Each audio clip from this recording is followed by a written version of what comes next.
ദുരിതബാധിതരെ ചേർത്തുപിടിച്ച Veliyankode government fisheries LP school.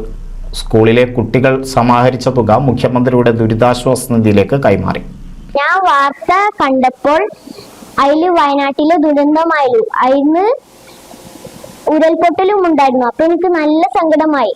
അപ്പൊ ഞാൻ അതില് വീടുകൾ തകർന്നു, പിന്നെ സ്കൂൾ തകർന്നു, മനുഷ്യന്മാർ മരിച്ചു, പിന്നെ കുട്ടികൾ മരിച്ചു. എനിക്ക് ഭയങ്കര സങ്കടമായി. അപ്പൊ എനിക്ക് ഒരു ആലോചന വന്നു. ഞാൻ കൂട്ടിവെച്ച പൈസ എടുത്തിട്ട് ഒരു പൈസ പമ്പ് ഉണ്ടായിരുന്നു എൻ്റെ അടുത്ത്.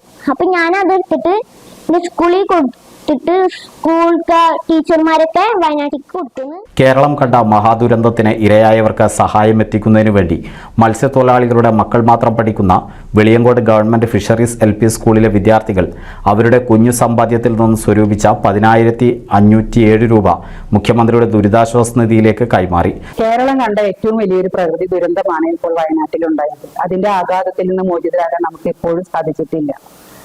ആ ദുരിതബാധിതരെ സഹായിക്കുന്നതിനായി നമ്മുടെ കുട്ടികളാണ് ആദ്യം തന്നെ ഈ ഒരു ആശയം കൊണ്ടുവന്നത്.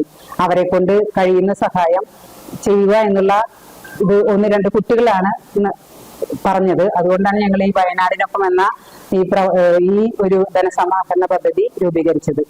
സ്കൂൾ കമ്മിറ്റിയുടെ നേതൃത്വത്തിൽ പ്രഥമാധ്യാപിക KB Sunitha teacher, deputy tahsildar KK ഗോപാലകൃഷ്ണന് തുക കൈമാറി. PTA president TA Kunju, SMC chairman HH Faisal, SMDC chairman KK Samruth, MTA president Shamsi Anwar, vice president Majida Mithilaj എന്നിവർ സന്നിഹിതരായിരുന്നു.